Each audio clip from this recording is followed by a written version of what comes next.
buenos días a todos. Sean bienvenidos al Centro Internacional de Negocios de la Secretaría de Economía. Este cuarto módulo de la sexta sesión del seminario correspondiente al tema de comercio transfronterizo de servicios y entrada temporal de personas de negocios es transmitido en vivo y posteriormente estará disponible en las redes sociales de la Secretaría de Economía, YouTube, Facebook y Twitter para todo el público interesado. Antes de dar la palabra a la maestra Cindy Rayo Zapata, directora general de Comercio Internacional de Servicios e Inversión de la Secretaría de Economía, para que dé inicio con el primer tema de esta sesión, les comento que para el apartado de preguntas y respuestas estaremos repartiendo tarjetas para que nos transmitan sus preguntas o dudas con el objetivo de que puedan entregarlas antes y así agilicemos el proceso. Mis colegas estarán de pie y nos harán favor de repartir y recoger las tarjetas. A los que nos acompañan en vía remota, les agradeceremos enviar sus preguntas al hashtag Seminario Economía MX. Para iniciar esta sesión, cedo la palabra entonces a la maestra Cindy Rayo, directora general de Comercio Internacional de Servicios e Inversión. Muchas gracias, Rolando. Buenos días. Gracias a todos. Bienvenidos. El día de hoy nos acompaña Guillermo Malpica, quien tiene una experiencia de más de 20 años en temas de comercio internacional, inversión y negociaciones comerciales internacionales. A partir del 3 de junio de 2019, es el director general de American Chamber of Commerce, capítulo Monterrey. Guillermo Malpica se desempeñó como representante comercial de la Secretaría de Economía en la Embajada de México en Washington, de octubre de 2017 a junio de 2019. En este cargo dirigió desde Estados Unidos los esfuerzos de cabildeo, apoyo a las negociaciones y la defensa de los intereses de México en materia comercial. También participó en la negociación del tratado entre México, Estados Unidos y Canadá, TEMEC, como jefe negociador de los temas de servicios, inversión, energía y movilidad temporal. Anteriormente fue director general de Comercio Internacional de Servicios e Inversión de la Secretaría de Economía de 2008 a 2017. También fue consejero en la Misión Permanente de México ante la Organización Mundial del Comercio en Ginebra de 2007 a 2008 y responsable de asuntos económicos en la representación de la Secretaría de Economía en Ottawa, Canadá, en 2006 y 2007. Desde estas distintas posiciones participó en la formulación de la posición de México en diferentes foros como la Organización Mundial de Comercio, la OCDE, la LADI, APEC, TISA, la Alianza del Pacífico y el Acuerdo de Asociación Transpacífico, TPP y después TIPAT. También dirigió la negociación de acuerdos bilaterales de inversión, acuerdos para la promoción y protección recíproca de México con Singapur, Kuwait, los Emiratos Árabes Unidos, Turquía, Haití, Arabia Saudita, Qatar y Ucrania. Como parte de sus responsabilidades como negociador de México en comercio de servicios e inversión, ha participado como ponente en conferencias y seminarios en los Estados Unidos, Europa y América. Es autor de varios artículos sobre comercio de servicios e inversión en México y Estados Unidos, así como de varias colaboraciones en libros en México, Estados Unidos y Suiza. Actualmente es miembro del Instituto Mexicano de Ejecutivos de Comercio Exterior y consejero de la misma organización. Guillermo Malpica es licenciado en Economía por la Universidad de las Américas de Puebla y maestro en Estudios Internacionales en el Tecnológico de Monterrey, Campus Ciudad de México. Bienvenido, Guillermo. Aprecio mucho que nos acompañes el día de hoy a pesar de la contingencia sanitaria que enfrentamos. Guillermo nos platicará sobre las principales disciplinas contenidas en los capítulos sobre comercio transfronterizo de servicios y entrada temporal sobre personas de negocios, en los tratados de integración progresista de Asociación Transpacífico, el TIPAT y el TEMEC, y sobre las oportunidades o beneficios que representan estos tratados para los consumidores y los prestadores de servicios mexicanos. Bienvenido, muchas gracias, Guillermo. Muchas gracias, Cindy. Buenos días a todos. Primero que nada, quiero agradecer a la Secretaría de Economía, al Senado, la organización de estos seminarios que me parece que son fundamentales para llevar el mensaje de los beneficios de los tratados al público y a los prestadores de servicios, a los exportadores, a los inversionistas. Muchas felicidades. Por eso, muchas gracias por la invitación. Es un honor estar en la Secretaría de Economía, que fue pues mi segundo hogar, mi escuela por más de 20 años. Y vale la pena decir que si bien ahora, como decía Cindy, en esta muy larga presentación que agradezco mucho, trabajo en la American Chamber of Commerce,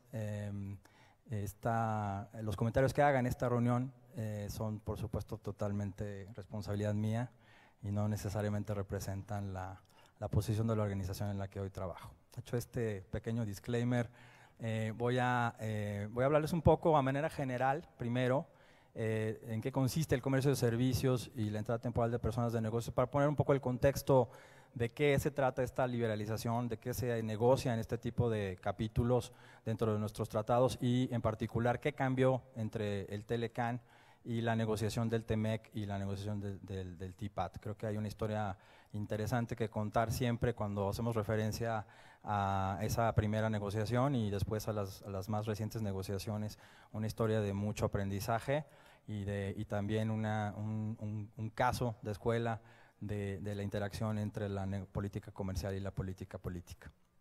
Muchas gracias. Vamos a empezar. A manera de introducción, bueno, el comercio internacional de servicios es diferente, nos gusta decir a los que negociamos esto que es otro animal, es diferente al comercio de bienes. Básicamente, bueno, en muchos sentidos conceptualmente, la manera de negociar, cuáles son las barreras, cómo se eliminan. Básicamente, pues no tenemos aranceles en el comercio internacional de servicios, lo que tenemos son regulaciones, que son las barreras, y se negocian en los tratados como ir liberalizando estas barreras al comercio internacional de servicios. No hay una definición de servicios, lo que hay es una clasificación de servicios, muy diferentes clasificadores de servicios que nos sirven también como referencia para hacer estos compromisos específicos de cada país, que vamos a ver un poco más adelante cuáles fueron en TEMEC y en TIPAT. Y también, pues no hay dado que no hay una definición, sí hay una manera de acotar el concepto de servicios a través de cómo se presta de manera transfronteriza ese comercio de servicios, ese intercambio comercial de ese intangible que es un servicio. La siguiente, por favor. De manera muy general, y aquí usando unas slides de un buen amigo de la Secretaría de la OMC, a quien le doy crédito por este bonito gráfico, les diría, no hay una definición de servicios, pero hay una manera de prestar un servicio y se definieron 4 modos de prestación de servicios, que son relevantes también en la negociación del TLCAN y de los tratados que nos ocupan hoy, porque la composición de los diferentes modos va en diferentes capítulos, y ahorita me explico, ¿no? Primer modo de prestación, el modo de prestación depende de quién se mueve, de si el prestador de servicios o el consumidor de un servicio. Entonces, en el modo 1, que es la prestación transfronteriza de servicios como tal, no se mueve ninguno de los dos, de las dos personas, el que se mueve es el servicio. Vamos a pensar que yo soy un consultor y que alguien me pregunta pues algún tema sobre las negociaciones comerciales, y entonces me lo pregunta y está en otro país. Si yo le mando mi opinión a través de un correo electrónico o tengo una videoconferencia con él para explicarle mi opinión sobre ese tema, estaría hablando del modo 1, como vemos aquí. Siguiente slide, por favor. El modo 2 es el consumo en el extranjero, y acá el que se mueve es el consumidor. El consumidor va al país del prestador de servicios y ahí consume el servicio. típicamente pues es el turismo, ¿no? Es el ejemplo más clásico de esto. Siguiendo mi propio ejemplo de la consultoría, bueno, yo detecto que pues que es mejor que venga esa persona para que tengamos una discusión más detallada sobre la consulta que me está haciendo, o le quiero hacer una capacitación más profunda sobre el tema que me está preguntando, y entonces esa persona que quiere de mí este servicio viene al país en donde estoy establecido y ahí consume el servicio. Aunque está dentro de mi mismo país, se considera un comercio internacional de servicios, una exportación de servicios míos. Entonces este es el modo 2, el modo que tradicionalmente está más liberalizado de los 4 modos de prestación. La siguiente, por favor. El tercer modo es en el que más barreras típicamente hay, es lo que conocemos como establecimiento o inversión, de hecho, en servicios. Y en ese caso pues sería el que se mueve es el prestador del servicio, no el consumidor, se mueve al país del consumidor y se establece con una forma legal, como una inversión, digamos.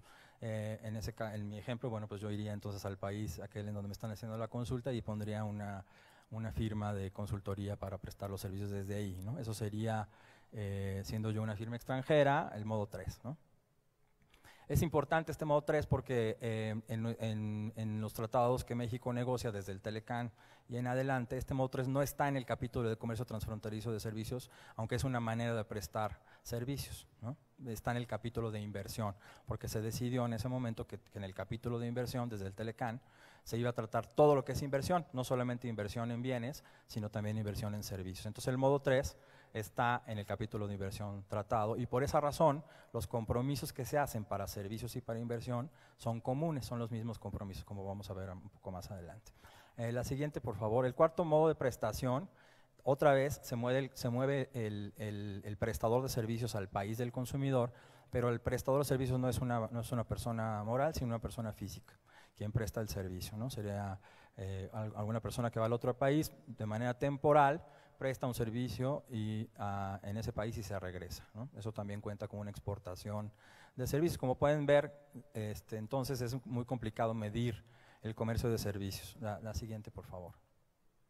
Porque no necesariamente hay algo que cruce físicamente la frontera, a menos que sea una persona o una empresa, sino que tienes que calcular de diferente manera cómo son estas transacciones comerciales.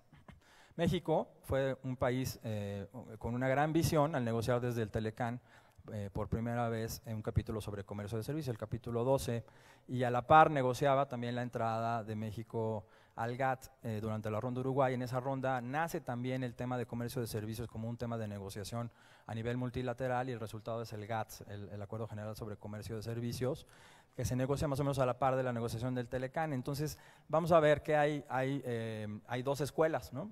Un poquito más adelante lo vamos a ver, la escuela del Telecán, de todos aquellos que negociamos después del Telecán tratados similares al Telecán, Estados Unidos y sus negociaciones, Canadá y sus negociaciones, México y sus negociaciones, y la escuela de la OMC, que tiene algunas diferencias interesantes que vamos a ver y que impactaron la negociación del TPAT sobre todo, del TPP y del TPAT.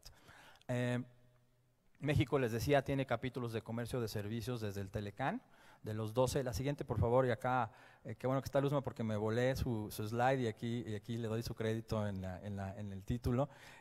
Básicamente tenemos, como pueden ver, México 13 tratados de libre comercio con 50 países. De todos ellos, solamente el Tratado de Libre Comercio con Israel no tiene disciplina sobre comercio de servicios. Todos los demás sí tienen disciplinas con diferentes enfoques dependiendo de cuál escuela venían estos países. Por ejemplo, los países europeos tienen una escuela más tipo OMC que los demás países con los que negociamos un acuerdo. Pero bueno, es un poco para ilustrar esto. En el caso de que la negociación del TISA, por ejemplo, que fue una negociación muy interesante entre 23 países en Ginebra, solamente sobre comercio de servicios, en el caso de que el TISA regrese a la mesa de negociación, vuelve a la discusión, esa gran discusión ese gran debate sobre qué enfoque usar, ¿no? Si el enfoque tipo OMC o el enfoque tipo Telecán, ¿no? La siguiente, por favor. Bueno, les decía, es muy difícil medirlo. En realidad, si vemos los números nacionales, los servicios son un componente importante de la economía mexicana. El sector terciario es normalmente la mayor parte del PIB en nuestro país, unas 2/3 partes aproximadamente, siempre decimos, pero a nivel de comercio internacional de servicios todavía es una pequeña fracción del comercio total, aproximadamente 11%, depende cómo lo midamos, ¿no? Y además hay un problema de medición porque es difícil capturar estos 4 modos de prestación. ¿Por qué les digo esto? Porque en la negociación normalmente de mercancías tenemos muchos datos duros para auxiliar los objetivos de negociación, para determinar cuáles son los intereses ofensivos y defensivos de nuestro país. Y en el caso del comercio de servicios no es así, ¿no? Tenemos información incompleta, poco desagregada sobre el comercio de servicios en México, y también poco conocimiento de las disciplinas de servicios que hacen complicado definir una posición específica en la mesa de negociación. Entonces es un factor que siempre juega en las negociaciones de servicios. La siguiente, por favor. Las 2 escuelas, muy brevemente. Bueno, la escuela del Telecán, México pues es fan de la escuela de Telecán, por decirlo de alguna manera, aunque seguimos participando en la OMC de una manera muy activa. ¿Cuál es la principal diferencia? Bueno, 2 diferencias. Una, les decía, los 4 modos de prestación en la OMC obviamente están en el mismo acuerdo, en el GATS, y entonces todos los compromisos están en un solo lugar, mientras que en el Telecán hay 2 capítulos, el de servicios y el de inversión, que tiene que ver con comercio de servicios, ¿no? A través del modo 3 que está en inversión. Los compromisos específicos también que hace cada país para liberalizar el comercio de servicios son diferentes en la OMC y en los acuerdos como Telecán, como son el TPAT y el TEMEC, en el sentido de que somos mucho más ambiciosos para liberalizar. Nosotros decimos, todo está liberalizado en este enfoque tipo Telecán, en el que siguió el TEMEC, todo está liberalizado a menos que te diga que no en estas listas que te voy a presentar, estas listas negativas que te voy a presentar. Entonces todo está liberalizado mientras no lo veas ahí, ¿no? Es una lista negativa. Mientras que en la OMC, por el gran número de países, por el poco nivel de liberalización de los servicios, se decidió hacer una lista positiva. Yo solamente hago compromisos en donde te digo que voy a liberalizar un sector en específico. Esto es una diferencia muy importante para leer los compromisos, porque no necesariamente una lista muy grandota significa muchos compromisos, depende de cuál enfoque estamos usando, si el enfoque de listas negativas o el enfoque de listas positivas. La siguiente, por favor. Un poco ya entrando en la estructura del TEMEC y después vamos a tener una serie de preguntas aquí para elaborar un poco sobre las diferencias entre Telecán, TEMEC y TPAT, que con gusto lo hacemos y en específico referirnos a disciplinas del capítulo de comercio de servicios y después del capítulo de la entrada temporal. Solo quería comentar. El comercio de servicios normalmente se negocia en una estructura, la arquitectura de comercio de servicios en nuestros tratados es un capítulo general, como el que les estoy describiendo hoy, de comercio transfronterizo de servicios, y capítulos complementarios que también tienen que ver con servicios, con sectores de servicios, pero que tienen disciplinas muy particulares y que se negocian en un capítulo aparte.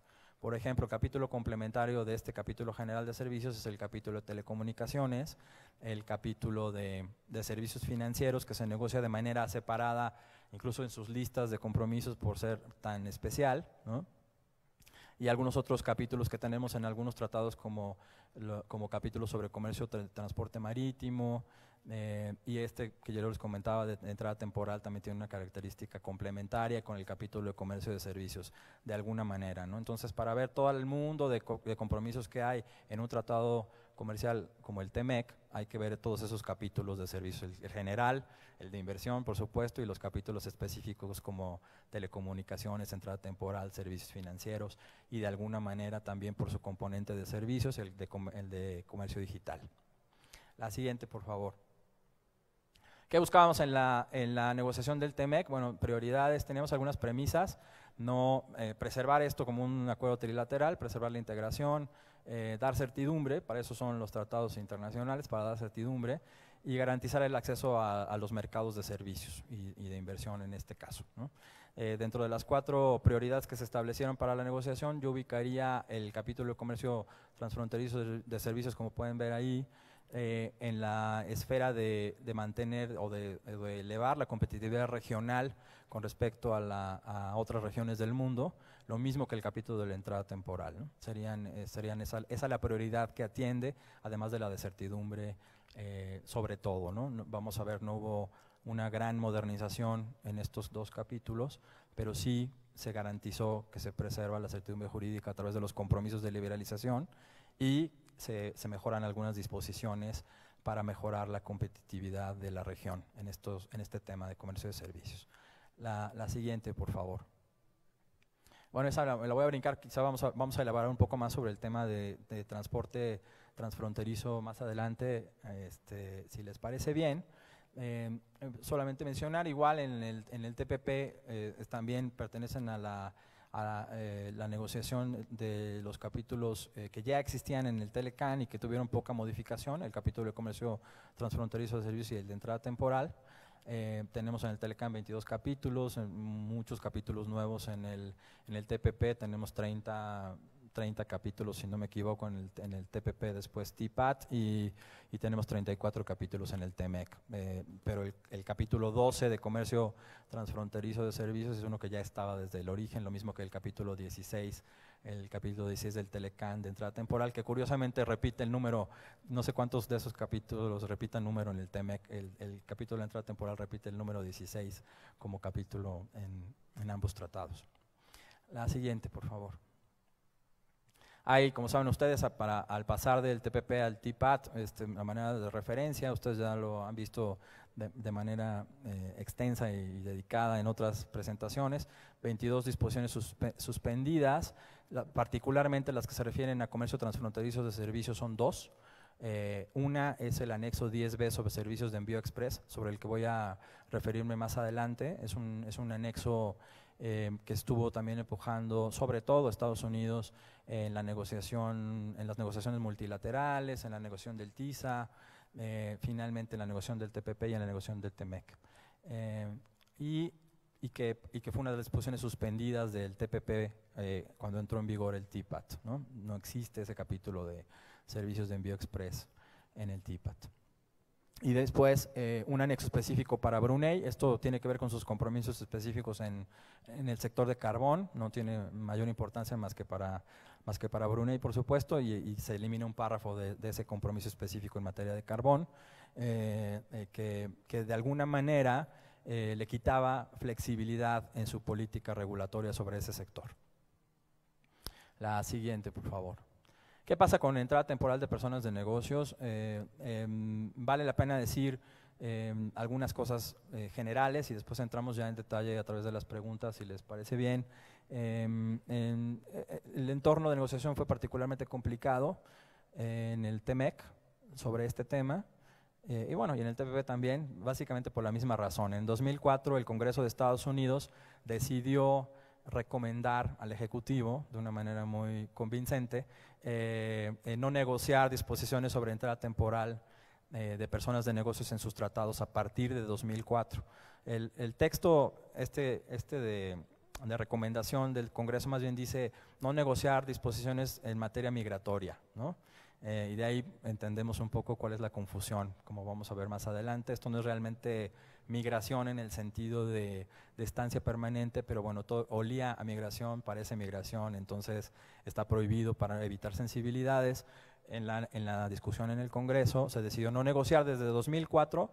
Ninguno de los tratados de Estados Unidos tiene un capítulo de entrada temporal de personas de negocios, por lo tanto solamente el Telecan y, si no me equivoco, el tratado con Chile de Estados Unidos tienen un capítulo de entrada temporal que son obligaciones para Estados Unidos.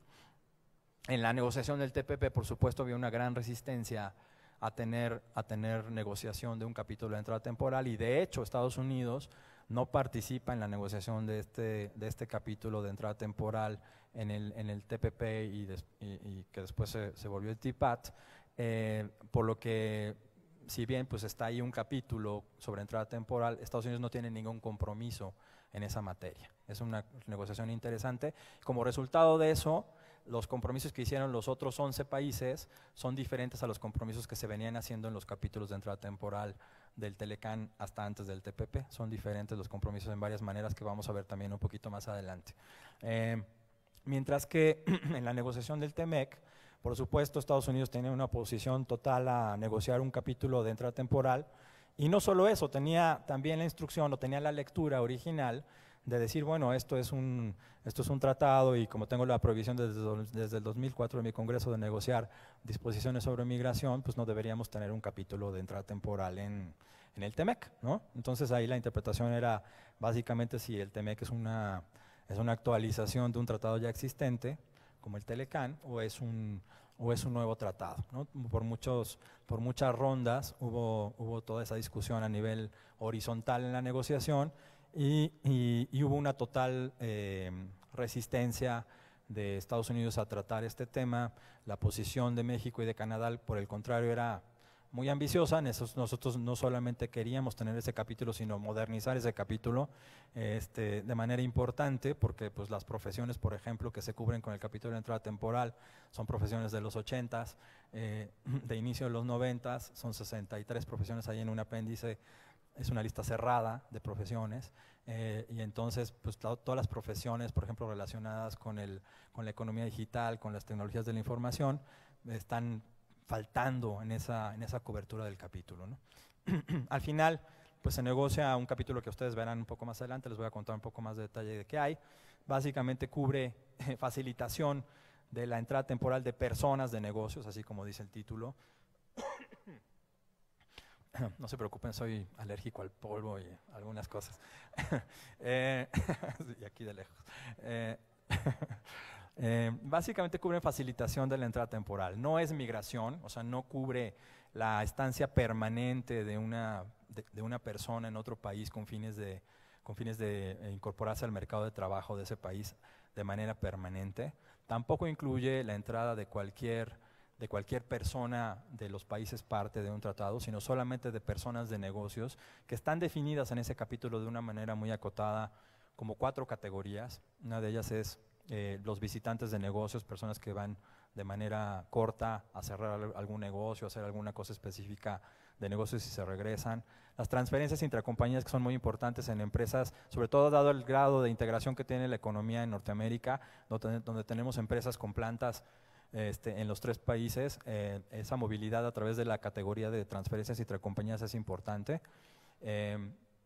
Una categoría de comerciantes inversionistas y una categoría de profesionistas que ya les comenté, las famosas visas NAFTA, como se les conoce coloquialmente, o las visas TN, en el caso, como lo dice la ley de Estados Unidos.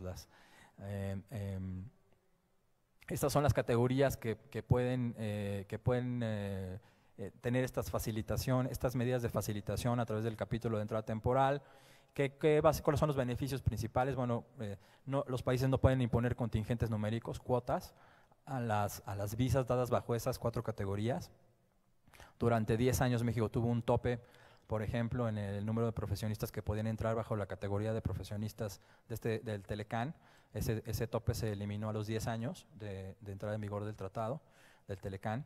Entonces ahora el TEMEC ya no tiene ese tope porque venció el periodo de gracia que había para ese tope por parte de la legislación de Estados Unidos. Era de 5.500 profesionistas al año. Por cierto, nunca se cumplió ni por cerca ese tope. ¿Qué otra ventaja? La transparencia. Se conocen cuáles son los requisitos y los procedimientos para obtener la visa en cada una de esas categorías. Los países tienen la obligación de responder preguntas sobre estos requisitos y estos procedimientos y de tener a la mano materiales para explicar en qué consisten esas visas y cómo se cumplen los requisitos para obtenerlas. Y algunas disposiciones, por ejemplo, en materia de solución de diferencias, hay una acotación para decir, bueno, si un país me niega la visa, eso no amerita que se inicie un panel de solución de controversias Estado a Estado, a menos que sea una situación repetitiva y que se hayan agotado los procedimientos administrativos en la parte que niega, ¿no? Entonces hay un caveat importante para no abusar del mecanismo de solución de diferencias Estado a Estado que está contenido en el capítulo de entrada temporal, ¿no? Y si quieren, en la parte ahorita de discusión, aquí diálogo con Cindy, que me dará mucho gusto tener, vamos al detalle de algunas otras cosas, de qué pasó en el TEMEC y qué pasó en el TPAT con respecto a entrada temporal de personas de negocios. Yo lo dejaría hasta aquí como a manera de introducción general, y si quieres, Cindy, vamos a una interacción un poco más dinámica. Muchas gracias, Guillermo, por esta extraordinaria introducción. Como señalabas al principio de tu presentación, pues en el Telecán fue el primer tratado donde se incluyó un capítulo sobre comercio transfronterizo de servicios. Y las cifras que tenemos demuestran que el comercio transfronterizo se ha duplicado en los últimos años, especialmente desde 1999, y que el Telecán pues también ha demostrado que el acceso a los prestadores de servicios al mercado de Estados Unidos y Canadá también ha tenido mejoras. Ahora en el TPAT y en el TEMEC, pues como bien señala, se incluyen también capítulos sobre comercio transfronterizo. Y para entrar a algunos temas ya más específicos, ¿nos puedes explicar cuáles son los principales cambios o modificaciones que hubo respecto del TLCAN con estos dos últimos tratados, el TEMEC y el TPAT? Sí, claro, con mucho gusto. Creo que a pesar de que se menciona que este capítulo 12 del TLCAN, el de comercio transfronterizo de servicios, casi no sufrió cambios, si lo vemos con detalle, sí hay algunas cosas interesantes que mencionar en la discusión. En la discusión durante la negociación hubo también algunos temas que fueron sensibles en alguna medida y que me gustaría comentar cuál fue el resultado y por qué es diferente entre el TLCAN y el TEMEC, y entre el TLCAN y el TPAT, ¿no? Para empezar, a partir de la negociación del TLCAN y en todos los demás tratados que siguieron, México prácticamente negoció el mismo capítulo de comercio transfronterizo de servicios, con cambios muy ligeros, ¿no? El primer lugar en donde tuvimos una discusión profunda y muy detallada sobre cada una de las disposiciones del capítulo de comercio de servicios fue en la negociación del TPP, porque por la composición de los países que estaban negociando, en donde tenías países que seguían un enfoque más tipo TLCAN y países que seguían un enfoque más tipo OMC. Aquellos países que nunca habían negociado comercio de servicios, países que ya negociaban comercio de servicios en sus tratados. Entonces, esa diversidad de posiciones entre los países hizo que tuviéramos unas discusiones muy interesantes y que nosotros también, los tradicionales negociadores de comercio de servicios, nos preguntáramos por qué seguíamos teniendo tal disposición o si era mejorable tal disposición, no solamente proponerla porque la habíamos hecho antes. Entonces el ejercicio de negociación en el TPP fue muy intelectualmente muy desafiante y también profesionalmente muy enriquecedor, y creo que al final del día tenemos disposiciones más sólidas, mucho mejor explicadas en el TPAT y en el TEMEC como resultado de esa discusión. Por ejemplo, en servicios aéreos, normalmente no tenemos una cobertura de servicios aéreos, de los derechos duros de vuelo, de los servicios aéreos en los capítulos, en los tratados de libre comercio, porque tradicionalmente esos acuerdos, esos derechos de vuelo, qué puede hacer un avión, cuándo puede bajar pasajeros, subir pasajeros en un vuelo internacional o en un vuelo doméstico, eso que se conoce como las libertades de vuelo, normalmente se negocian en acuerdos bilaterales desde la Convención de Chicago, por ahí en los 40 del siglo pasado, y estos acuerdos bilaterales eran suficientemente robustos como para tratar de incorporar alguna disposición sobre ellos en las negociaciones comerciales internacionales. No había grandes disposiciones sobre servicios aéreos en nuestros tratados. En el TLCAN solamente hay 2 subsectores que tienen que ver con servicios aéreos en la cobertura del capítulo, que son los servicios de reparación y mantenimiento de aeronaves y los servicios aéreos especializados, que en realidad no son servicios de transporte aéreo, sino servicios que se prestan a bordo de un avión o utilizando un avión, ¿no? Por ejemplo, fotografía aérea, mover troncos con un helicóptero, salto en paracaídas, ¿no? Esos servicios aéreos especializados, y la reparación y mantenimiento de aeronaves fuera de la línea de tráfico son los servicios que se incluyeron en el TLCAN. En el TPP la discusión fue mucho más amplia porque Australia, Nueva Zelanda y Chile son muy ambiciosos en materia de servicios aéreos y pedían que se incorporaran más servicios aéreos como los que se estaban discutiendo en el anexo sobre servicios aéreos de la OMC y en otros acuerdos. Entonces hubo mucha presión por incorporar más servicios y al final el TPP y el TPAT por lo tanto tienen 6 servicios, se agregaron 4 más, ¿no? 2 que venían del GATS, los servicios de reserva computarizada y los servicios de venta de boletos, más 2 servicios que sí son un poco más sustantivos, como los servicios de manejo en tierra, los Ground Handling Services, y los servicios de administración de aeropuertos. Estos 2 servicios últimos que menciono en particular, algunos de ellos ya se trataban en algunos acuerdos bilaterales, entonces hubo también en ese capítulo del TPP y del TPAT que agregar 3 párrafos sobre servicios aéreos para aclarar cualquier confusión que hubiera cuando tienes un acuerdo bilateral aéreo y cuando tienes un acuerdo de libre comercio que tiene estos servicios incorporados. Entonces, ¿cuál prevalece? ¿Qué pasa en un caso de una disputa? ¿Y qué pasa cuando evolucionen las discusiones en algún día en la OMC, ¿no?, sobre el tema? Entonces, todas estas discusiones tuvieron cabida en la negociación del TPAT y tenemos seis subsectores de servicios en el capítulo. En el TMEC la discusión regresó a los intereses de Estados Unidos y tenemos solamente dos subsectores. Muchas gracias. ¿Qué más tenemos? Bueno, además algunos de los principios de liberalización que si quieren explicamos un poquito más adelante, como trato nacional más favorecida y otros. El capítulo tiene mayor detalle en reglamentación nacional.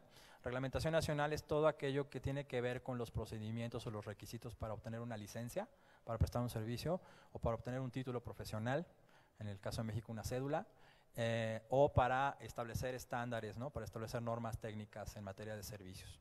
Ese artículo es muy relevante porque una vez que ya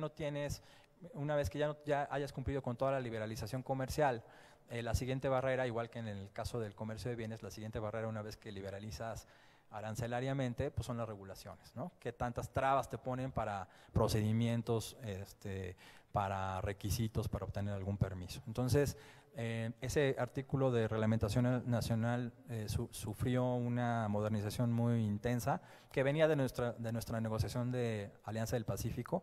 Ahí México, Perú y Chile jugamos un papel muy relevante para negociar un artículo moderno en TPAT sobre reglamentación nacional y un artículo mucho mejor, incluso me parece a mí, en el TMEC, ¿no? Tenemos algunas disposiciones más detalladas, por ejemplo, sobre transparencia, sobre la posibilidad de agilizar trámites a través de medios electrónicos, la posibilidad de informar de una manera más oportuna cuando se rechaza una solicitud, explicar las razones, permitir completar algún procedimiento incompleto, en fin, ese tipo de cosas, ¿no? Es un artículo muy completo en ese sentido, más algunos otros artículos que básicamente se repiten, como el artículo de reconocimiento que da origen al anexo de reconocimiento mutuo del que voy a hablar también, transparencia y algunos otros temas que, pues si quieren dejamos por acá y seguimos con algunas preguntas. Gracias, Guillermo.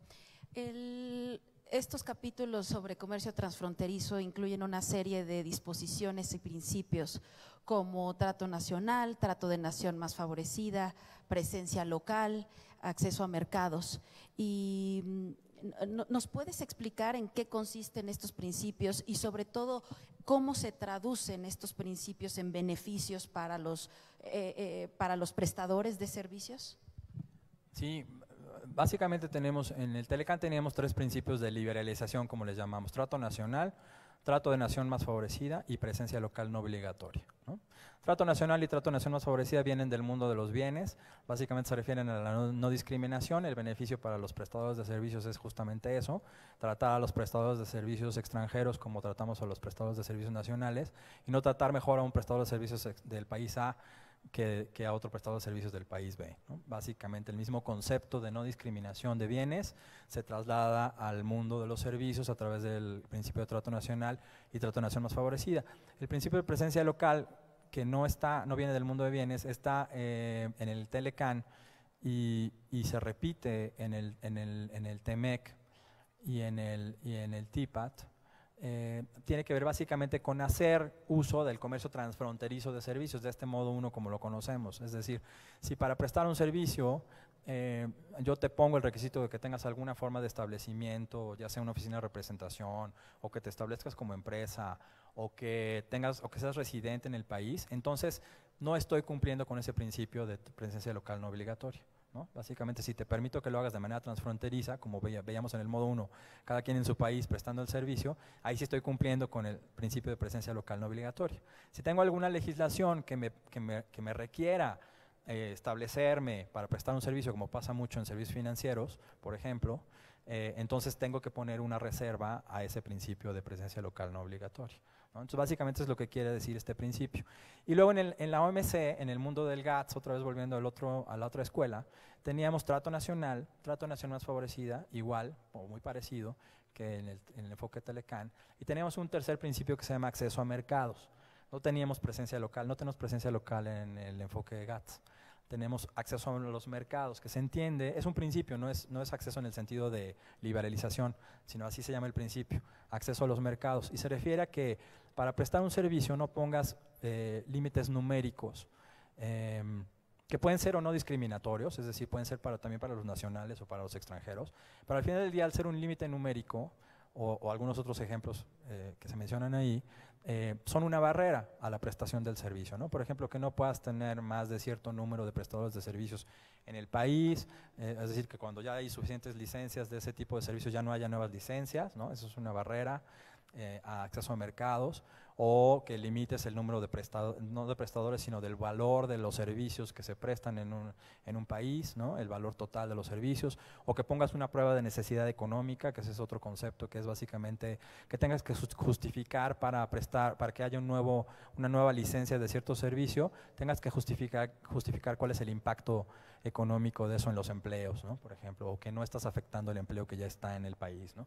Esas pruebas de necesidad económica son muy sutiles en la legislación de los países y había que atacarlas porque son una barrera al comercio internacional de servicios. Entonces tenemos ese principio de acceso a mercados. ¿Qué pasó entonces del Telecan, que teníamos presencia local, al TPAT y al TMEC? Mantenemos presencia local, pero además agregamos acceso a mercados como cuarto principio de liberalización. Entonces tenemos esos 4 principios de liberalización. Y creo que eso, pues, eso fue una novedad interesante porque, pues, el principio de acceso a mercados venía de una lista positiva, entonces México tenía que hacer toda su revisión, un mapeo de toda su legislación en materia de servicios a nivel federal, para ver si no había alguna prueba de necesidad económica en nuestras leyes, o para ver si no había alguna limitación numérica en nuestras leyes que hubiera que capturar en esos compromisos de México bajo este nuevo enfoque del TMEC y del TPAT, ¿no? Hay algunas otras diferencias más técnicas, por ejemplo, la diferencia entre servicios similares y circunstancias similares, que fue muy discutida en el TPP, pero al final prevaleció la escuela del Telecan utilizando el concepto de circunstancias similares, un poco el tema de likeness, ¿no? de bienes similares, de bienes viene del mundo de bienes, y la discusión sobre circunstancias similares es una discusión que se tuvo en el Telecan y no en el GATS, en la OMC, pero es una cosa demasiado técnica que al final del día lo que te dice es, toma en cuenta no solamente la discriminación de jure, sino la discriminación de facto y todas las circunstancias que rodean la prestación del servicio para determinar si hay o no una discriminación. Muchas gracias, Guillermo. Al principio de tu presentación también hablabas sobre las listas negativas, las listas positivas, los enfoques que ha tenido México y sobre los compromisos de liberalización y aquellas excepciones a través de estas listas a los compromisos de liberalización que tenemos en estos tratados. ¿Nos puedes platicar un poquito más sobre los enfoques de listas negativas y estas excepciones a los compromisos de liberalización que tenemos en estos dos tratados? Sí, aquí también hubo cambio con respecto al Telecan.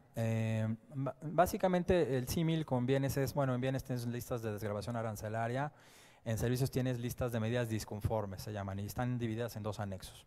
Anexo 1, en donde haces esta fotografía de tu legislación vigente y tú dices, bueno, yo tengo esta limitación en la que para prestar cierto servicio tienes que estar establecido, por lo tanto es una reserva a presencia local no obligatoria, o tengo esta restricción en mi ley de notarios para decir que pues todos los notarios tienen que ser mexicanos por nacimiento, por lo tanto es una limitación al principio de trato nacional, y así, ¿no? Entonces pones en esas listas negativas de anexo 1 una foto de tu regulación en donde no cumples con los principios del capítulo, ¿no? Son las listas, por eso son negativas, porque te dicen lo que no puedes hacer, ¿no?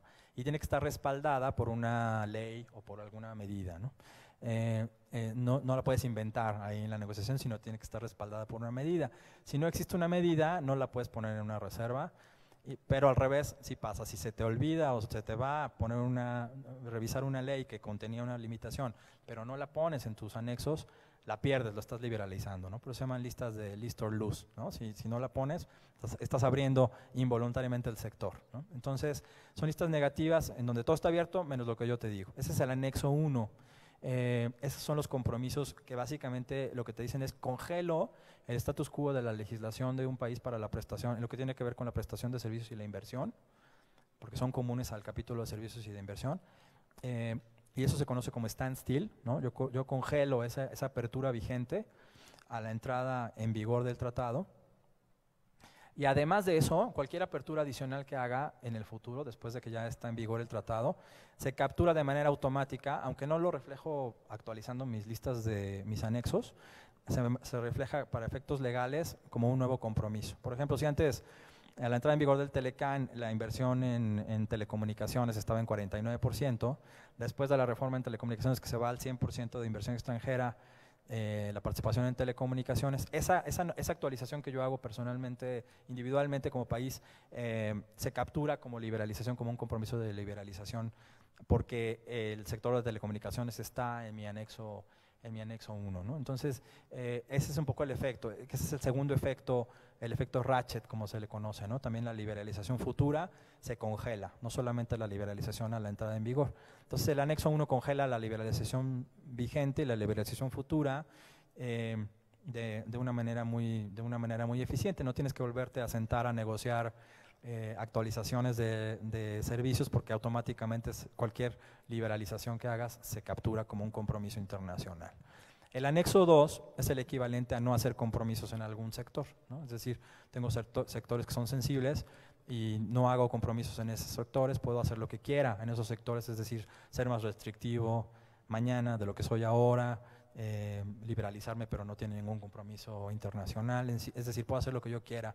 Ese anexo 2, por ser una desviación importante del espíritu liberalizador de los tratados, es un anexo que tiene que ser muy cortito, muy bien justificado, y que los países pues, usan para poner ahí sectores de mucha sensibilidad política o sectores que no están bien desarrollados en su legislación y que prefieren guardarse un margen de política para cuando los regulen, ¿no? Entonces ese tipo de cosas vienen en el anexo 2.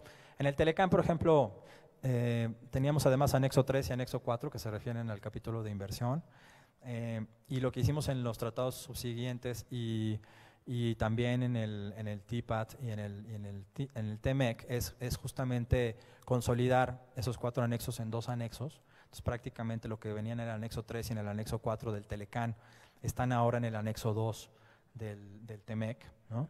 Además, pues se aprovechó para actualizar ahora sí visiblemente la foto de la regulación en los 3 países y finalmente la foto que tenemos en el TMEC, por supuesto, es la más actualizada que podemos tener, porque además incorpora compromisos en acceso a mercados que no teníamos en el Telecán, ¿no?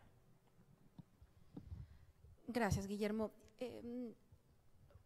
El comercio internacional de servicios ha venido creciendo sostenidamente a lo largo de los últimos años. Y este crecimiento pues también va de la mano con una mayor inclusión del sector servicio en las cadenas globales de valor. ¿De qué forma las disciplinas que están contenidas en estos 2 capítulos, en estos 2 tratados, favorecen o ayudan a incrementar la competitividad de los prestadores de servicios y que estos prestadores de servicios puedan insertarse en estas cadenas globales de valor? Yo te diría de 3 maneras. Una, precisamente a través de la certidumbre que da el hecho de que la legislación de un país no va a ser más restrictiva en el futuro de lo que ahora ya es. O sea, ya no puedes echar reversa en la liberalización de servicios. Eso podría ser menor en otro contexto, pero en el contexto actual, en donde se están revisando las políticas comerciales de muchos países, es extremadamente relevante, ¿no? Entonces, no puedes echar reversa en la liberalización y eso te da certidumbre sobre cuáles son las reglas del juego en la prestación de servicios. Segundo, la reglamentación nacional, ¿no? De lo que te decía, la siguiente generación de barreras en comercio de servicios va a estar en la reglamentación nacional, y nosotros atendemos de manera en el TMEC y en el TPAT de manera muy puntual algunas de las preocupaciones que venían expresando los prestadores de servicios sobre, bueno, ya no hay una limitación a la inversión extranjera, ya no hay una limitación a la prestación transfronteriza de servicios, pero llego y para obtener mi licencia para prestar tal servicio me tardan 2 años o me piden muchísimos requisitos que no puedo cumplir por ser extranjero, o me niegan la licencia y no me explican por qué. O simplemente hay una nueva regulación y no hay un periodo de consultas para esa regulación, que es lo que da, por ejemplo, el artículo de transparencia del capítulo de comercio transfronterizo, o no hay un suficiente tiempo entre la publicación de una ley y la entrada en vigor de esa ley para que los prestadores de servicios que están afectados por esa ley puedan cumplir. Entonces, ese tipo de disposiciones que tenemos en los artículos de transparencia, de reglamentación nacional, de reconocimiento, ayudan a que los prestadores de servicios de México puedan competir en mejores condiciones en el entorno global y por lo tanto puedan insertarse de una manera más exitosa en las cadenas globales de valor. Gracias, Guillermo. Pasando a cuestiones un poquito más puntuales sobre el TEMEC. El TEMEC es el primer tratado que incluye una serie de apéndices, además de los anexos que ya nos platicabas, las medidas disconformes en el anexo 1 y 2. El TEMEC contiene una serie de apéndices que le dan un plus a este capítulo. Y quiero señalar, hacer referencia a los tres más relevantes o los tres nuevos apéndices o anexos que se incluyeron en el TEMEC, que es el anexo o apéndice sobre servicios de entrega, de acuerdos de reconocimiento mutuo y retransmisiones de señales, y el de retransmisiones de señales y televisión abierta. ¿Nos puedes platicar un poco qué contienen o qué se prevé en estos apéndices o anexos? Sí, claro, de manera muy breve, el anexo sobre reconocimiento mutuo viene del Telecán, es el anexo 1205 del Telecán, y lo que te ayuda es a juntar a los representantes de las diferentes profesiones en los tres países a dialogar sobre la posibilidad de tener un acuerdo de reconocimiento mutuo. ¿Qué es esto?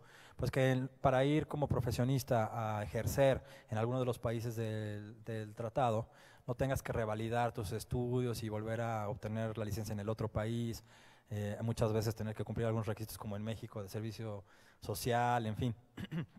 Lo que hace el reconocimiento mutuo es, yo reconozco la manera, la experiencia, la educación que tú tienes en tu país, y con ciertas normas y con ciertos perfiles de profesionista te reconozco tu título en mi país, ¿no?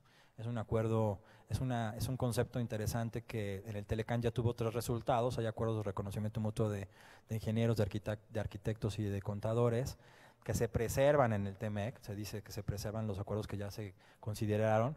Además, en el TEMEC se buscan otra manera de reconocimiento, no solamente el reconocimiento mutuo, porque hay otras maneras también de reconocer las profesiones, que puede ser, por ejemplo, llevar un registro de profesionistas del otro país que tiene un cierto nivel de calificaciones y que podría ser recomendable, ¿no? Ese mecanismo de registro, por ejemplo, lo usan mucho en APEC, ¿no? Bajo su proyecto del arquitecto APEC o el ingeniero APEC, y que se retoma, por cierto, en el anexo de reconocimiento mutuo del TIPAT. Pero bueno, básicamente se refiere a eso, ¿no? A facilitar la movilidad de profesionistas a través del reconocimiento de sus títulos, no de sus títulos, de sus licencias para ejercer, ¿no? No es un reconocimiento de títulos o de certificados académicos, sino del permiso para ejercer, de lo que en México llamamos la cédula. Luego el anexo sobre transmisiones, es un anexo que está solamente en el TEMEC, no está en el TIPAT. Es un anexo que solamente aplica entre Estados Unidos y Canadá, y se refiere a un problema muy, muy concreto que había en la frontera entre Canadá y Estados Unidos, en donde las señales de televisión abierta, de televisión no de paga, es decir, de radiodifusión, que llegaban de Estados Unidos a las partes fronterizas del territorio canadiense, a veces eran repetidas en todo el territorio canadiense o recogidas por sistemas de televisión de paga de Canadá, ¿no? Entonces Estados Unidos veía con preocupación como una posible violación a sus derechos de propiedad intelectual y algunos otros intereses comerciales, por ejemplo en canales de ventas por televisión. Entonces hicieron un acuerdo para que Canadá cambiara sus leyes y pidiera permiso cuando hay alguna de estas prácticas al portador del derecho de propiedad intelectual, básicamente, ¿no? Mucho se debatió también si era un tema de servicios o no era un tema de servicios, y si debería estar en ese capítulo. Al final, bueno, pues ahí está, ¿no? Y Y el tercer anexo que tú comentabas, que era el de entrega. servicios de entrega express o Express Delivery Services, que luego se llamó simplemente Delivery Services, es un anexo que se intentó también otra vez proponer en la modernización de los compromisos en la OMC, en TISA. Finalmente lo proponen en TPP, Estados Unidos lo propone en TPP, y cuando Estados Unidos se sale de TPP es una de las disposiciones que se quita, entonces no hay anexo de servicios de entrega express en TPAT, pero sí en TMEC, ¿no? Porque es un interés claro de Estados Unidos. A lo que se refiere básicamente es a disciplinar a los monopolios postales cuando se meten en el negocio de entrega express, ¿no? O de mensajería y paquetería. Hay quien dice que, bueno, entrega express es mucho más que mensajería y paquetería, pero bueno, vamos a mencionarlo para simplificar de esa manera, ¿no? Entonces, ¿qué dice? Bueno, los monopolios postales a veces son tan grandes y por su propia posición monopólica pueden abusar de esa posición y competir de manera desleal con otros prestadores de servicios de entrega express. Entonces, lo que disciplina ese anexo es, bueno, si tienes un monopolio postal, por ley, define claramente dónde están los límites del monopolio postal y dime todo lo demás no es monopolio postal. Por ejemplo, en México, pues la ley del Servicio Postal Mexicano define muy claramente qué es correspondencia, ¿no? Un cierto tamaño de carta, ciertas dimensiones. Eso está cubierto por el monopolio postal en México. Todo lo demás no es parte del monopolio postal. Y si lo presta el Servicio Postal Mexicano, lo tiene que prestar en competencia con otros prestadores de servicios que pueden ser extranjeros, ¿no? Porque no es parte del monopolio estatal. ¿Qué otra cosa dice? Bueno, pues no compitas de manera desleal a través, por ejemplo, de subsidiar los ingresos que tienes en un servicio, como el de servicio postal, que subsidies el otro servicio para dar mejores precios y tronar a la competencia, ¿no? Si tienes un regulador de estos servicios, que el regulador tenga cierta independencia financiera y de toma de decisiones para que no haya un conflicto de intereses. Y ese tipo de disposiciones también de transparencia sobre las actividades de esos monopolios postales, ¿no? Prácticamente no se refiere a servicios de entrega express per se, porque esos servicios normalmente están abiertos, sino a mejorar la competencia de los servicios de entrega express por extranjeros cuando en el mercado local hay un monopolio postal que juega de una manera muy importante. Ese no es el caso de México. Perdón, en México el monopolio postal tiene una participación muy pequeña en el segmento de mensajería y paquetería, a través de su marca, no de otra empresa, sino de su marca Mexpost. Entonces no había un tema realmente de preocupación, pero sí había una preocupación por el sector privado de definir claramente qué no eran servicios de entrega express, ¿no? Entonces hay un pie de página que ustedes ven en el TPAT y que también vemos en el TMEC, en donde decimos para mayor certidumbre, ya sabemos que no es, pero bueno, para mayor certidumbre esto no se refiere a transporte, ¿no? Porque hay todo un tema ahí con el tema de transporte. No se refiere a transporte y tampoco se refiere al monopolio postal, ¿no? Gracias, Guillermo. Y bueno, para ir cerrando, una última pregunta relacionada con el transporte de carga, autotransporte transfronterizo entre México y Estados Unidos. Como sabes, pues el tema del comercio transfronterizo de carga entre México y Estados Unidos, pues ha sido un tema de controversia desde hace ya varios años entre México y Estados Unidos. Ha dominado la agenda de los temas bilaterales entre México y Estados Unidos. Incluso México inició un panel en contra de Estados Unidos por este tema. Se llevaron a cabo diferentes reuniones, diferentes programas piloto, después un proyecto demostrativo. En fin, es un tema que ha dominado la agenda entre ambos países.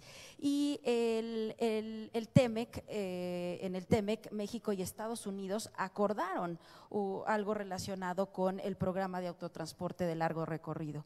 ¿Nos puedes explicar en qué consiste este acuerdo al que llegaron México y Estados Unidos en este tema?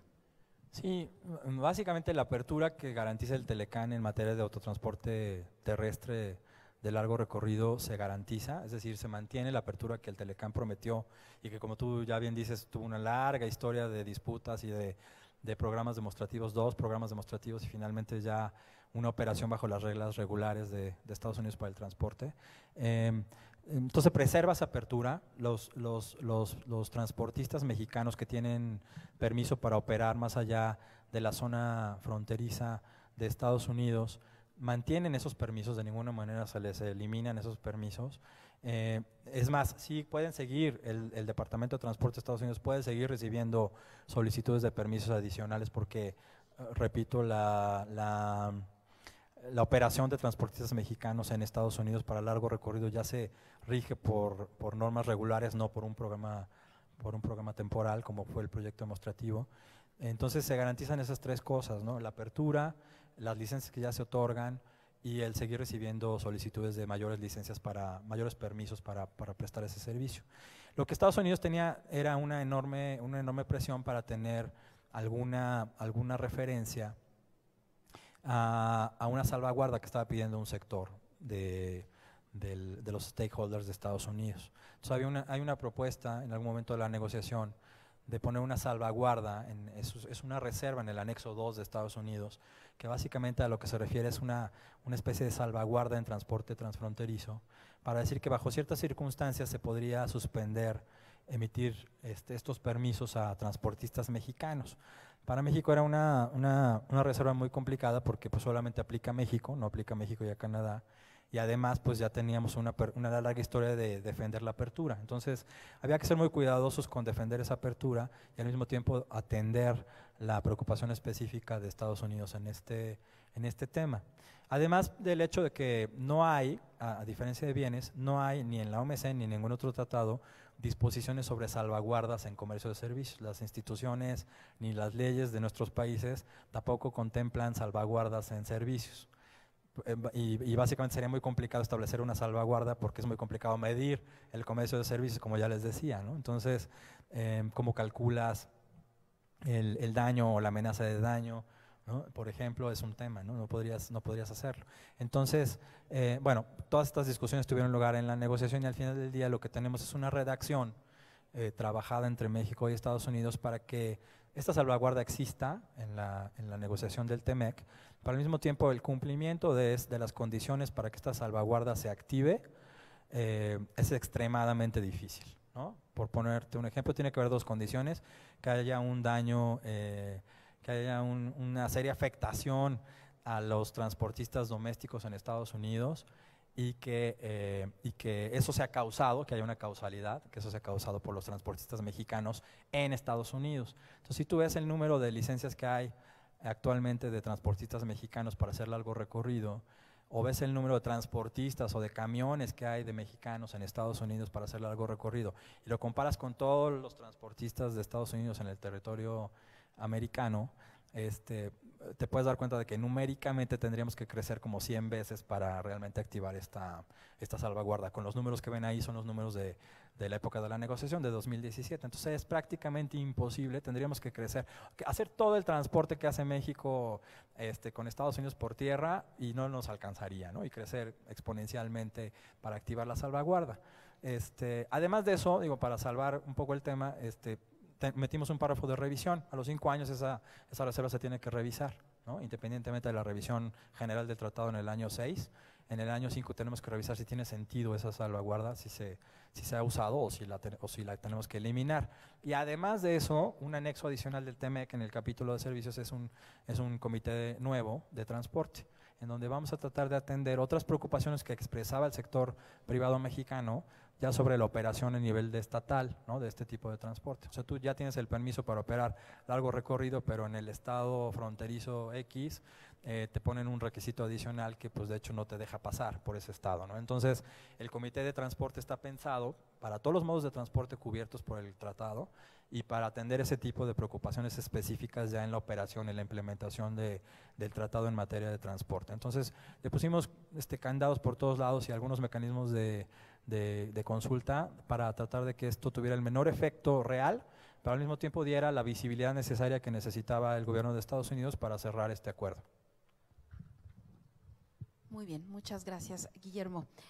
Pasemos ahora a algunas preguntas. Sé que ya has hablado mucho y tampoco quiero extender mucho esta charla.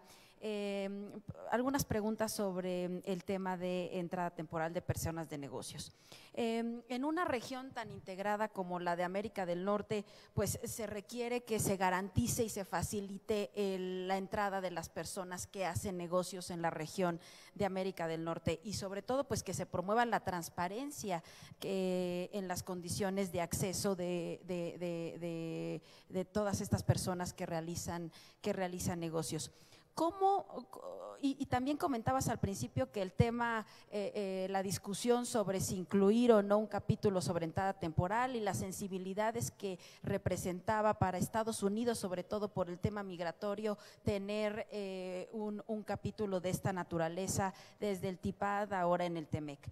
Entonces, ¿cómo se relaciona esto con los temas migratorios que son altamente sensibles para Estados Unidos y cómo fue la negociación en este tema? De manera muy general, pues, otra vez hubo una gran sensibilidad porque para Estados Unidos esto es una medida migratoria, ¿no? Y en realidad pues no había ninguna voluntad de negociar ninguna mejora, ni siquiera cosmética al acuerdo. Al final, si comparan el Telecán con el TEMEC, verán algunos cambios que tienen que ver con cambio en el orden de disposiciones, simplificación de algunas disposiciones para no llamarlas de manera diferente en el mismo capítulo, pero básicamente el mismo contenido, ¿no? Entonces fue muy difícil. Incluso la única adición, yo diría, con respecto al Telecán del TEMEC es una mención a, bueno, vamos a reunirnos como parte del trabajo de un grupo de trabajo sobre entrada temporal que existe desde Telecán. Vamos a reunirnos también para discutir aquellas facilidades que la tecnología nos brinda para el procesamiento de las solicitudes de entrada temporal. Pero más allá de eso, no hubo grandes cambios en el TEMEC con respecto al Telecán por esa razón.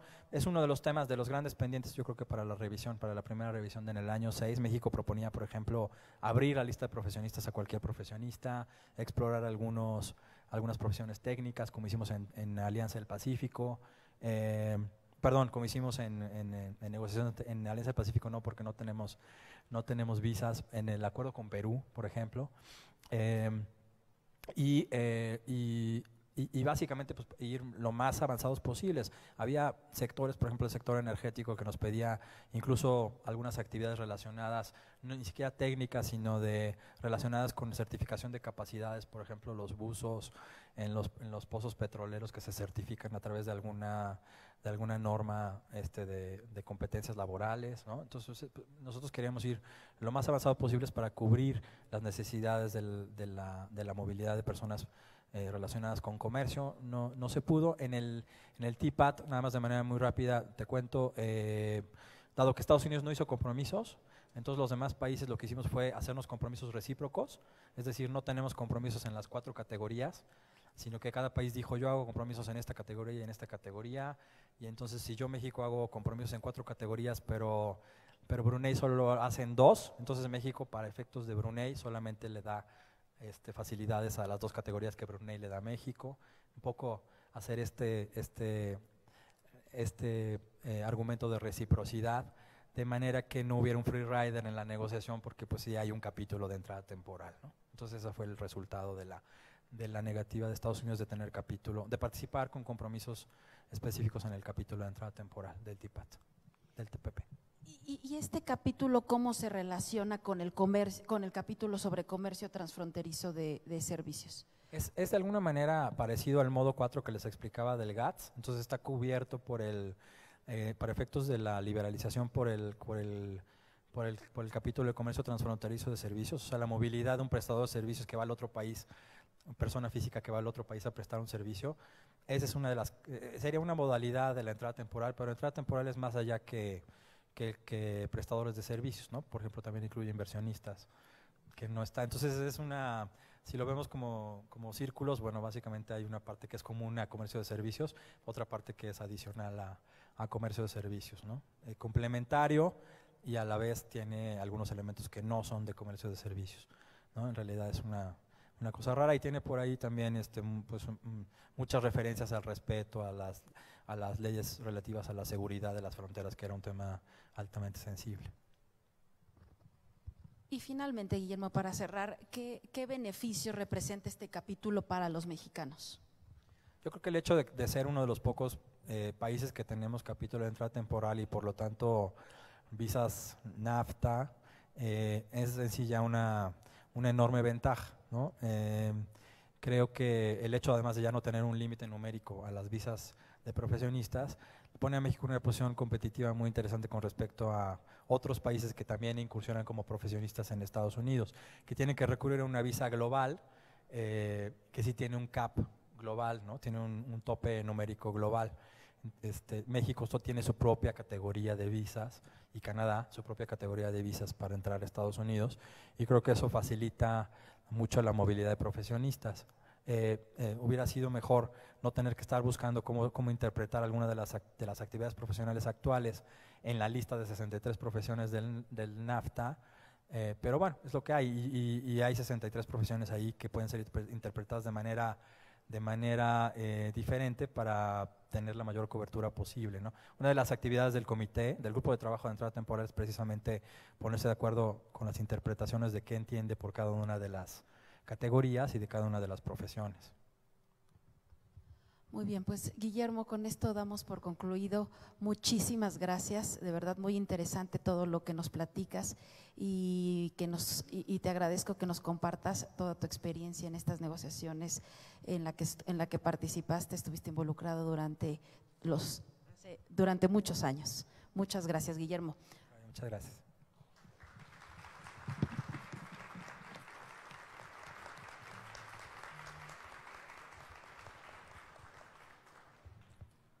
Muchas gracias.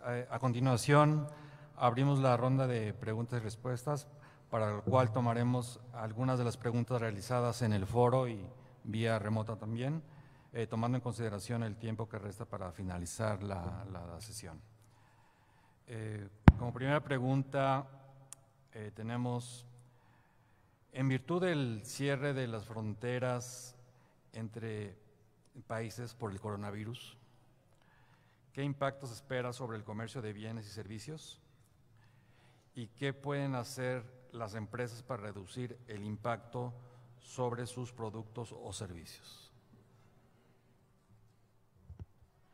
Bueno, es una pregunta un poco amplia y además que implica unas cualidades adivinatorias que no tengo, por ejemplo, qué va a pasar en los próximos días con el desarrollo de esta pandemia. Creo que sin duda ya el efecto en comercio es palpable por varias razones, simplemente pues porque se afectan las cadenas de suministro, aquellos países que han tenido que cerrar la operación de sus fábricas en diferentes sectores por razones de esta enfermedad, pues ya no están surtiendo o ya no están vendiendo esos productos que exportaban, algunos de ellos, al resto del mundo, ¿no? Entonces ya hay un impacto de alguna manera medible sobre el comercio.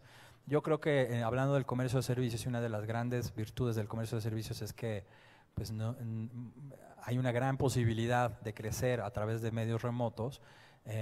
Precisamente la alternativa al modo de prestación aquel en el que el prestador de servicios se desplaza es justamente usar esos otros modos de prestación. Por ejemplo, hacer más modo 1 y prestar servicios sin salir de tu casa. Incluso puedes estar ahí cumpliendo con la cuarentena y exportando servicios desde la comodidad de tu sala, ¿no? Entonces esa es una de las grandes ventajas del comercio transfronterizo de servicios, que no requiere la movilidad de las personas necesariamente. Gracias. Otra pregunta. Según diversos estudios, a partir de los tratados comerciales se ha devastado la planta industrial mexicana. La competitividad nacional está muy por debajo de la estadounidense. Ante este panorama, no se justifica el trato nacional y deberían regirse requisitos de desempeño, sobre todo tecnológico. Yo creo que la apertura comercial ha traído entre sus ventajas, es una pregunta otra vez un poquito general, pero ha traído entre sus ventajas justamente que hemos tenido empresas de todo el mundo, no solamente de la región del Telecán, sino de todo el mundo, han venido a establecerse, y eso ha traído una riqueza indudable en la transferencia de tecnología y en prácticas empresariales y en otro tipo de beneficios que son innegables. Yo creo que lo que tenemos que hacer es revisar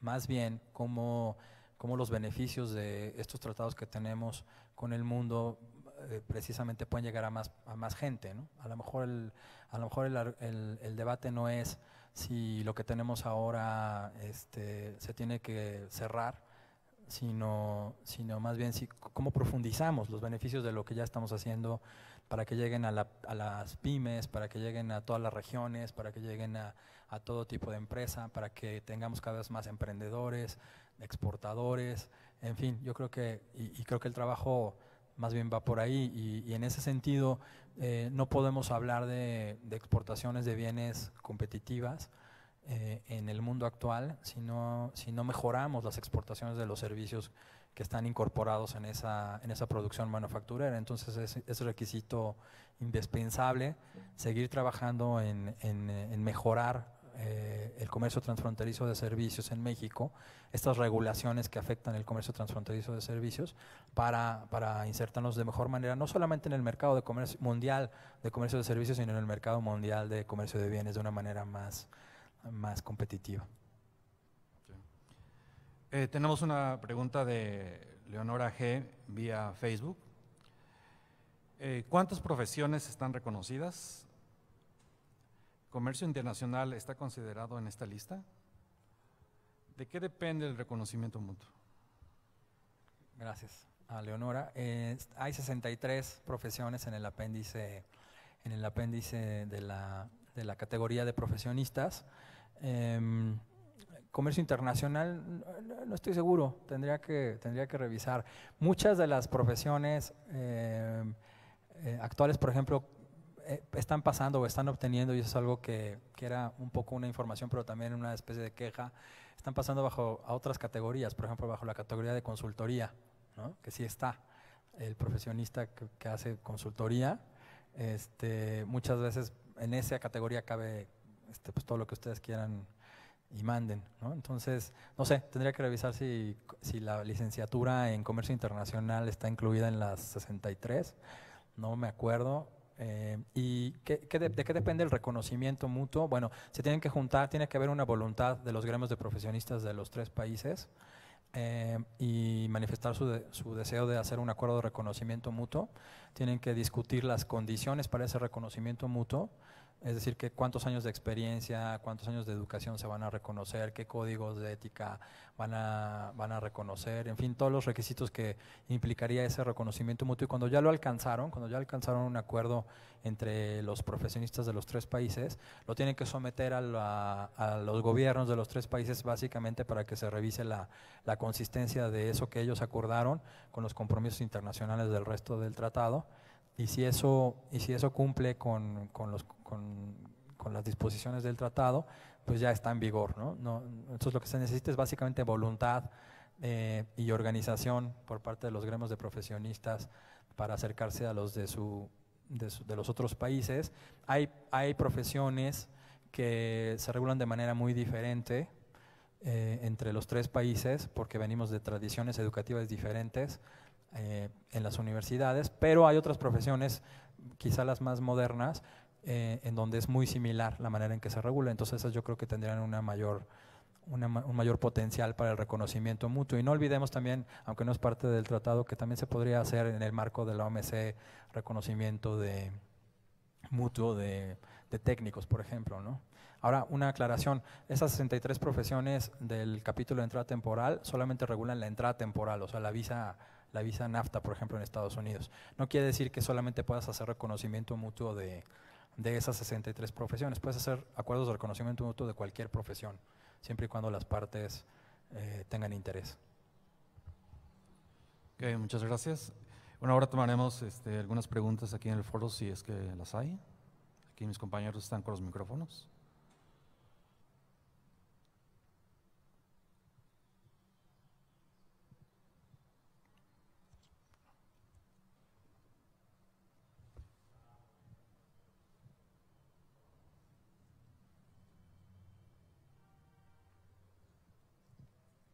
Muchísimas gracias, Memo, gracias por todas tus explicaciones.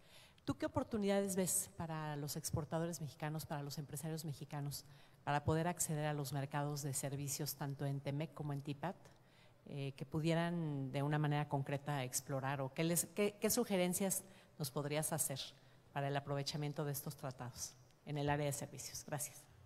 Gracias, Luzma. Yo sugeriría pues explorar aquellos sectores en donde la facilidad de prestar los servicios se da a través de manera transfronteriza, ¿no? A través del modo 1. Yo me enfocaría mucho en el modo 1.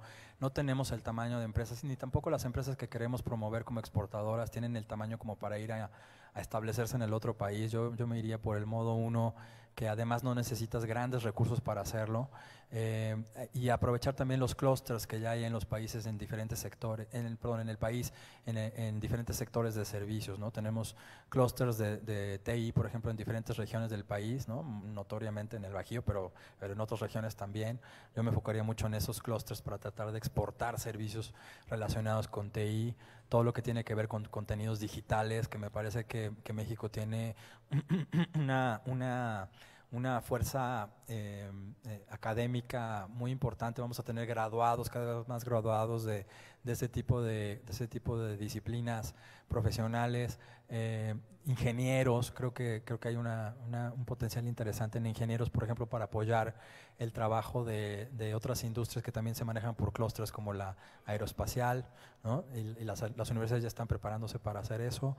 Y finalmente también algún sector que por muchos años le coqueteamos como para tenerlo como parte formal de las negociaciones, que es el de turismo de salud, ¿no? Yo creo que no dejaría de lado explorar todos los ángulos que tienen que ver con el turismo de salud, no solamente reconocimiento mutuo de profesionistas de la salud, sino acreditación de hospitales, portabilidad de los seguros públicos, en fin, todo lo que tiene que ver con eso, ¿no?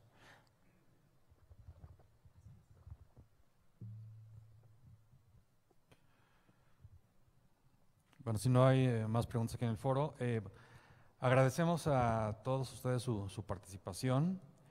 Les sugerimos estar al pendiente de nuestras redes sociales para actualizaciones e información sobre las siguientes sesiones. Asimismo, estamos a su disposición para cualquier pregunta o comentario adicional en el correo electrónico seminariotemec@economia.gov.mx. Muchas gracias a todos y tengan un excelente día.